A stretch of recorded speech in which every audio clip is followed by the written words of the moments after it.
Sand Bluff Bird Observatory is on the Sugar River in Winnebago County, Illinois, just south of the Wisconsin border.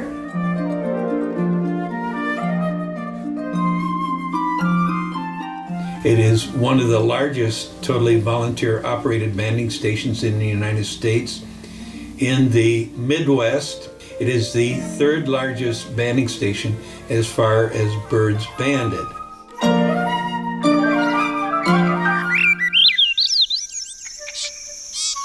I first came here in second grade on a field trip with my class, and I came back the next 2 years on field trips, same class, same teacher, and I fell in love with the place. And as soon as I turned 13, the next week I was up here starting to volunteer.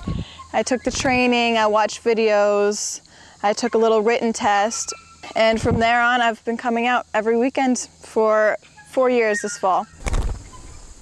The Sand Bluff Bird Observatory has banded and released over 350,000 birds since it began in 1967.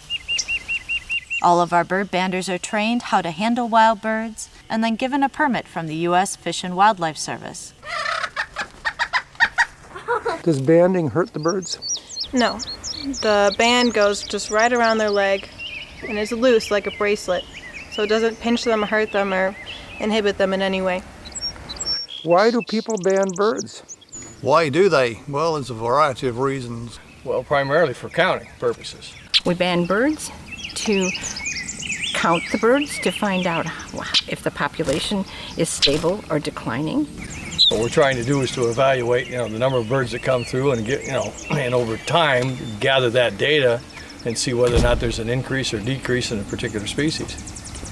I mean, that's the primary purpose. Of course, it's always fun to see what you got in the nets, and you're always hoping to get something that you haven't seen before. A nice face on that guy. They're just fabulous. They're a fabulously beautiful bird.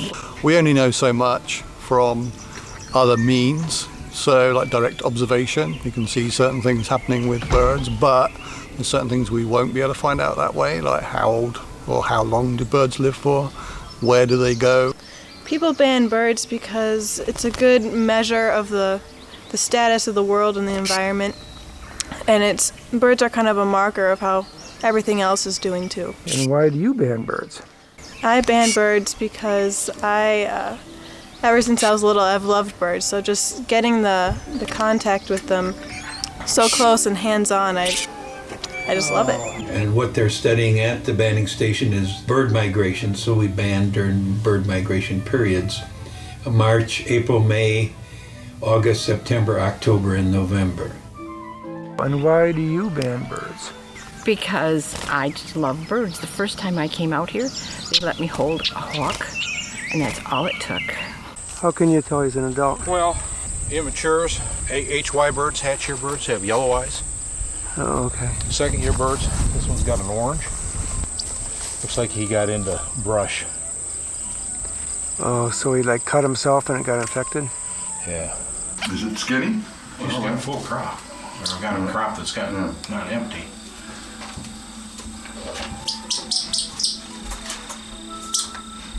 Oh, not too bad. Little skinny. The banding station is different from most banding stations in that it's not a private place. Banding stations, for most parts, are very private places. You can't get in them to see what's going on. And a lot of people that are interested in birds are alarmed at the decrease in bird populations. I feel, and the other volunteers feel, that it's important for people to know about birds. If they know about birds, they will appreciate them and be interested in preserving them. So the banding station is open to visitors whenever we're there. Now, if we're busy handling birds, the visitors are going to have to wait until we're done handling them before we'll be able to answer their questions and explain what's going on, because the bird's welfare is our first concern. And they have a gigantic long tongue. Their tongue is actually attached right here inside, up here, and it goes all the way around their head and comes out. So when they make a hole... If a visitor comes, they can observe what's going on. We have nets that they can walk along to see where their birds are caught. They can observe the processing and, of course, learn about the birds and why we're banding them and what our results are. Now, let's pretend like this bag is a bird and it's sitting up in a tree over there and it wants to fly over there. They can't see the net unless it's blowing in the wind. And so they fly into the net and they land in a pocket. And the people who learn how to do this learn how to do it without hurting the bird. If you don't know what you're doing, you could break their leg or break their wing very easily. Okay, I got them. And then notice how I'm holding them the same way you did when you let the bird go. We put them in these bags to carry them back to the building. And we found out that they don't get hurt in these bags. Usually we only put one bird to a bag, but if they're small birds and not aggressive, we can put more than one in. Do you want to hold the bag? Hold it away from your clothes. We're seeing a number of trends. What we are doing is monitoring bird populations, and how that's possible is that the nets sit in permanent locations on steel stakes. They've been on the same steel stakes for over 30 years now, and in the same locations and the same habitat. Are you the youngest volunteer out here today? Okay, just hold it.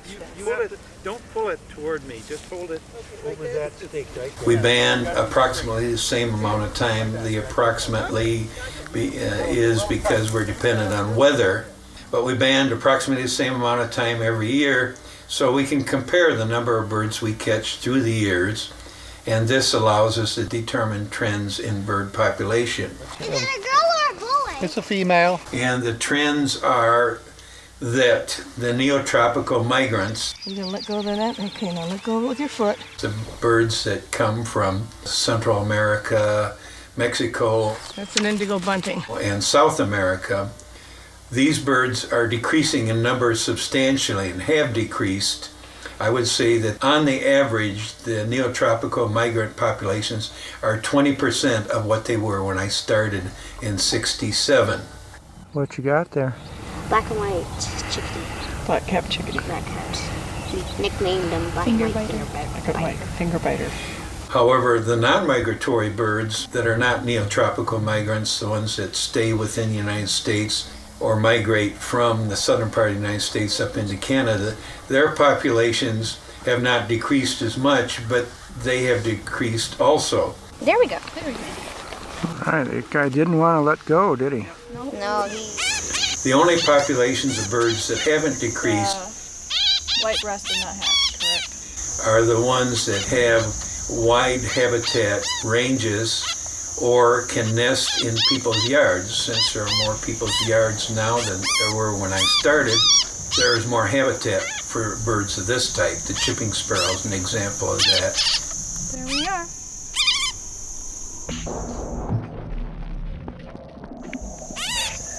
His beak is messed up. Look at that. Think that's an injury or a genetic thing? Genetic. Wow, I've never seen that before. How much deformities have you been seeing around here? We don't see them often, and this is probably an extreme case right here. A lot of times what we do see is growths. We're talking fewer than 1% of the birds that we see. We see the growths frequently. I mean, among the birds with growths, they're frequently on cardinals. And we don't know what causes this, but we have a suspicion. Yep. What kind of bird is this? This is a slate-colored junco. And where does this guy live, ordinarily? He winters here, nests in northern Wisconsin and into Canada. And is this the type of bird that hops around in grasses? Yep. If it is lawn chemicals, where would this guy get exposed to lawn chemicals? Not sure. Okay. The other thing that we're observing is that it is apparent that their climate change is going on, at least the birds think so, that we are now catching southern birds that never used to be in the area. This is a Kentucky warbler. It's a southern bird. Normally doesn't come this far north. Like a myrtle warbler new. Where does a myrtle warbler live? evergreen forest in the north that winters from here south. And the northern birds, the ones that come down for the winter, we don't see as many of those as we used to. So either they've decreased because there's a smaller population, or they've decreased because they don't come this far south anymore. So those are the basic trends. What did you get? 2 titmouse. Tufted titmouse and... Wouldn't it be titmice? Yeah. When we catch the birds and we bring them back in these bags, we must take a pin of where we found it and what time we got back, so we know how long they've been in there in case they get stressed. This allows us to keep track of when the birds come in the building so that the first bird's in or the first bird's out. When we get busy, we can have a very lot of birds. Our busiest day today, we banded 845 birds, and we close the nets at 9 in the morning. And each of the little bands have a different size, and according to which bird is which band size you put on. So since it's a cardinal, he has to put a bigger one. The bands are made of aluminum. This is the sizes of the bands. And most birds we have on these sheets, either on the board or on the sheet that says what size band they take. If we're not sure, we put the leg of the bird in this gauge, and that tells us what size band it is.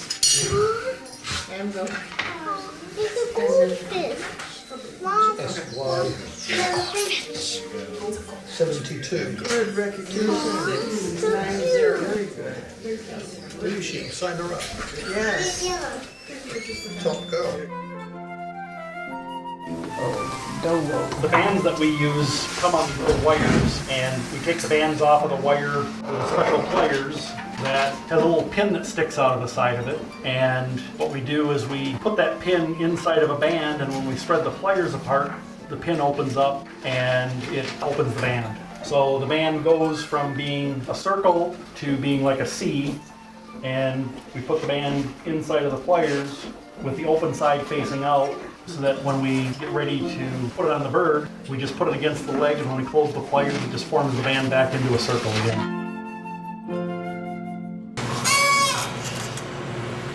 And then the band number. Boy, this is an old band number. 2560-87950. The only information on the bands is the number, and U.S. Fish and Wildlife contact information is on the inside.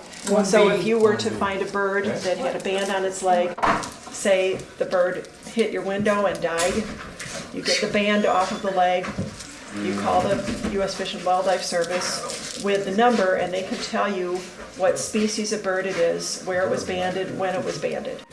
Okay, so this next bird is 905. It's from X2, ruby crown kinglet. Female.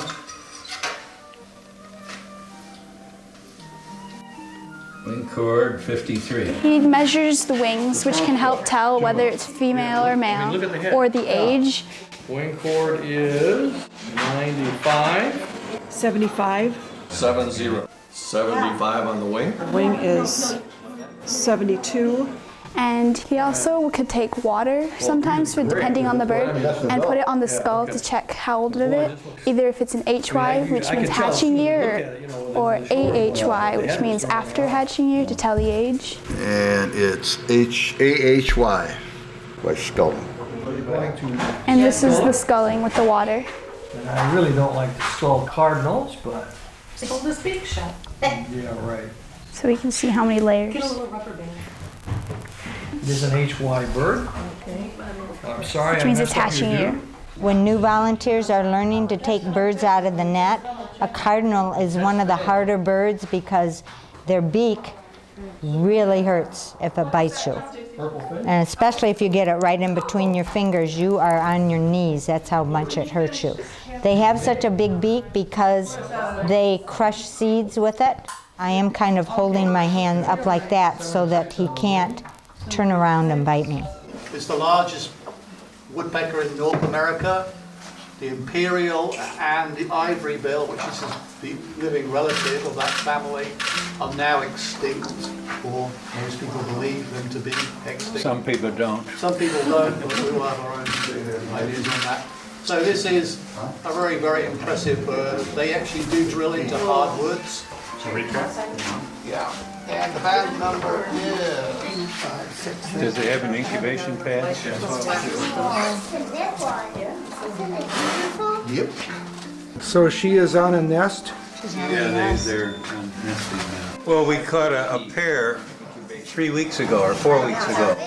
So this is probably the female from that pair, but not necessarily.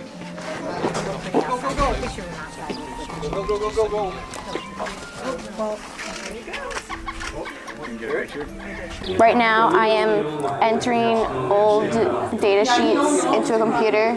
It will be all in the computer, so when we want to look up an old bird that has already a band on it, we can see how when it was born, what year, when it was caught, and how many times it was caught. What do you have, Steve? A Nashville, but it's a Nashville warbler.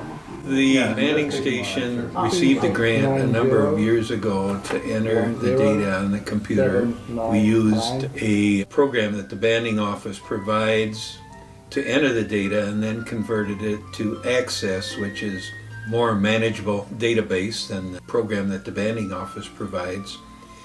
And that program currently has 336,000 records, each record being one bird that was captured, banded, and the information recorded for it. They've been banding hawks here probably since the 70s. They've had 3 different hawk stations up there. We presently have a 2-story octagon-shaped building.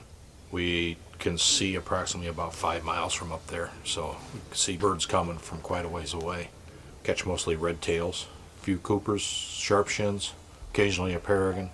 Last year we banded over 140 red-tailed hawks. On days when it appears to be favorable for their migration, we sit there and look for hawks. When we see a hawk, we lure it in with a live pigeon and then catch it in a net and band it. Good solid piece of leather. Yep. Usually buffalo hide or elk hide. What we do is we have a harness on him, and it's got some swivels, some snaps. There he's on the line. Pigeon's on the ground.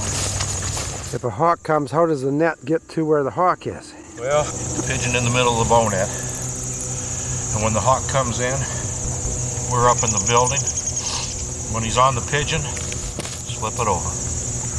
Look right out that window. Look out the window, and if I see a hawk come down... You can see the pigeon.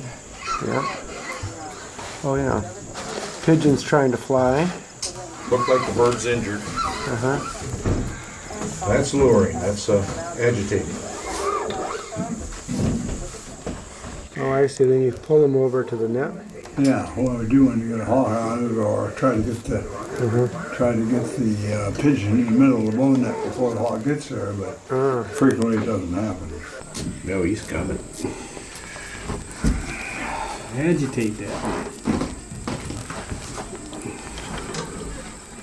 Oh yeah, right here.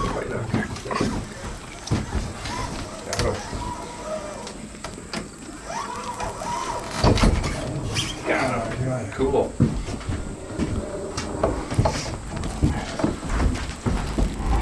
Oh, there's another hawk out there. Yeah. Well, you better work the other stuff. There's another one up there. That other one's still coming. Yeah, in? he's still down there. Huh? He's right there. Here he comes. Do keep doing yours, Mike. Here he comes. He's coming. Yeah, he's coming in big time, right?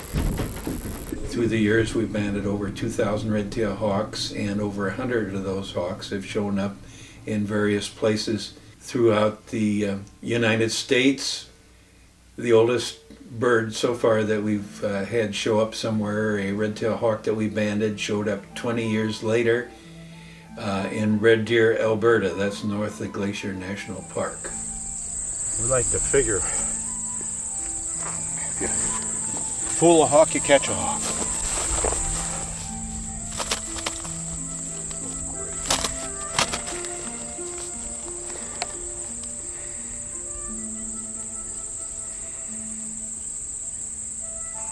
Okay, where the hell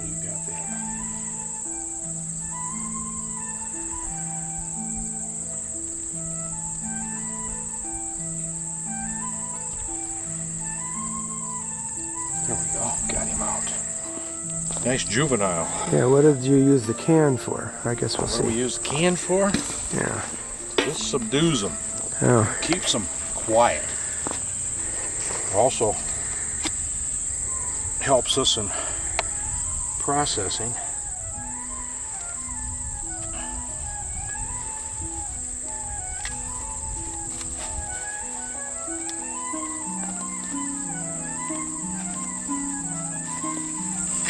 Put them in the can.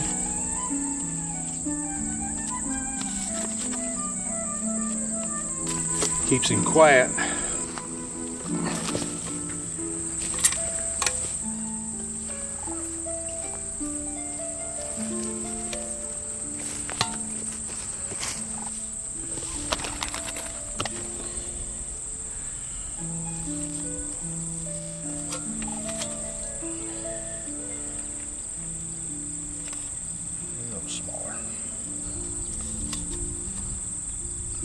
This a juvenile too? Yes. Now the adults have a rufous reddish tail. Yeah. With no bars in it. Just, Oh, okay, no bars. All right, got it. well, these are brown. Yeah. They're red. Reddish colored. That's why they call them red tails. All right. How's the pigeon looking? Perfect. All right. Nothing wrong. That's what those harnesses are for. Protects the bird.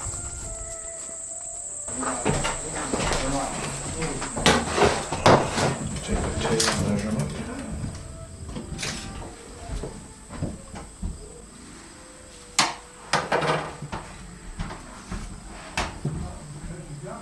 You always start with the first one you caught? Oh yeah. We do all the measurements and everything by time.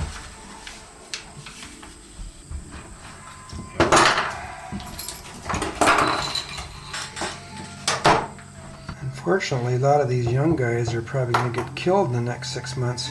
Yeah. Hit by cars and stuff. Yeah, it don't last long.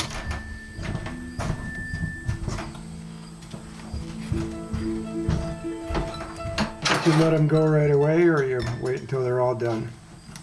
We'll let him go right away.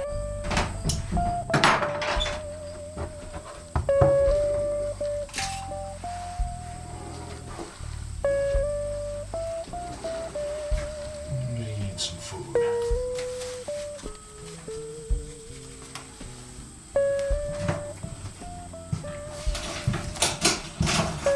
What do you? Oh, I see. You're measuring that joint. Wing.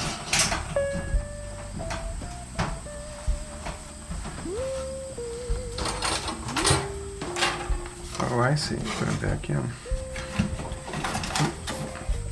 It's just to weigh them. Yep. 917 grams.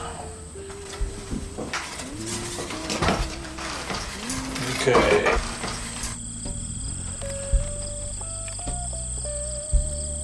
Put him right on the ground.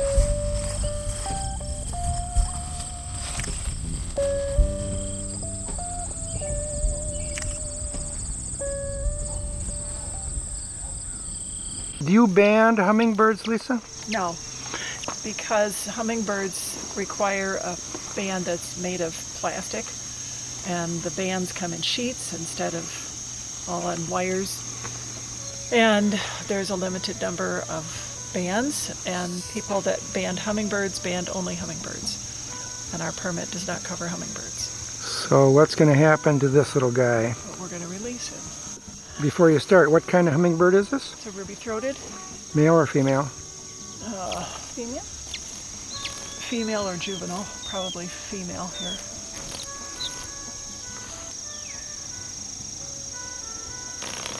Ready? It's like that.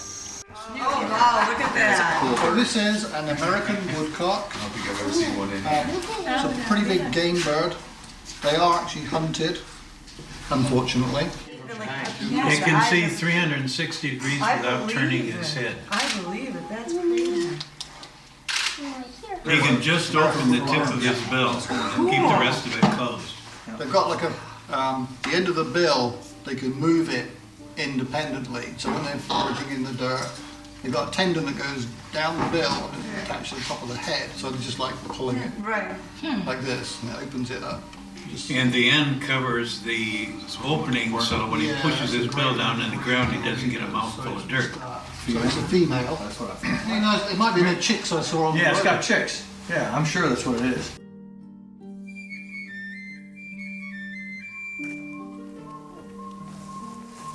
So who's making the noise out there? It's the tape. Oh, it's a It's tape. the tape of the owl. It's an MP3 player. You play the tape, the owls respond to the call. The owl nets are arranged in a triangle.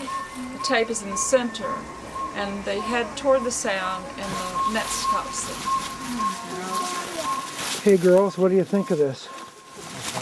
I love it. You ever been here for this sort of thing before? Nope. Okay. You're okay, I think. I love these little guys. Just a little one. Oh, he's so Yeah. cute. I'm like scared. Aww, he's so adorable. One of the things that I learned about banding owls is that it's much easier if you leave the owl in the bag and just take the leg out that you're going to band, rather than taking the whole bird out. So we just take the leg out, leave the rest of the bird in the bag.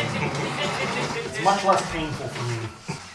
What I'm doing, I close the band part way, and I'm giving the band a little spin to get the feathers out of the split that's in the band. Yeah, it's not a problem with most birds, is it? Exactly. You know, most birds don't have feathers on their legs. But owls and like rough-legged hawks have feathers going down the legs. So you have to be careful of that. And then let's find out how old the bird is. All of the feathers look to be the same age. So it's a hatching year bird. So what we're going to do is look up under the wing. So if someone would kill the lights.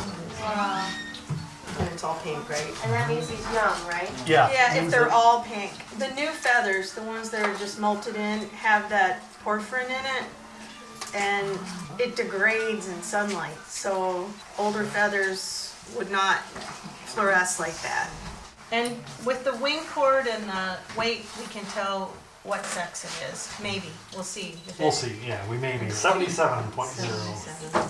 So. Yeah, and it was 77, so, Yeah. So it's a male.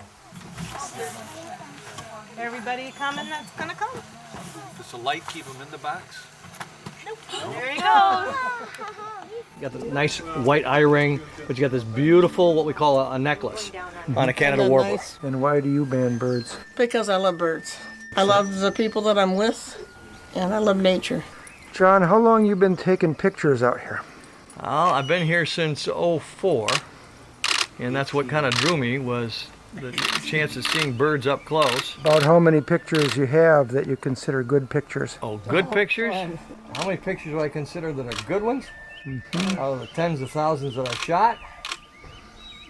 A few hundred. Well, we get a couple hundred species that come through here. Once in a while we get a rarity. And a lot of times what'll happen is if I'm not here, I'll get a phone call. Would you like to come out and take this picture of this bird? And generally I come. What are these guys? American goldfinch, female on the left with gray wing, greenish body feathers, male on the right. And they sing when they fly. We're having a bit of a workout here. This is arms and shoulders day today. Right. This is where we're winding up the net. This is the end of the season, so we put them like this, so we store them. Where do these nets come from? Who makes them? They're made in Japan. They're used all over the world to catch birds to eat, and also used by scientists to catch birds to band. A trip around the nets by one individual would be a mile and a half. We have 4,250 feet of nets. There's $125, $230 between each set of poles. And they're paid for with donations from visitors. The entire road run is 2 years old, so it's bad. These nets are 6 months old, so they're still good.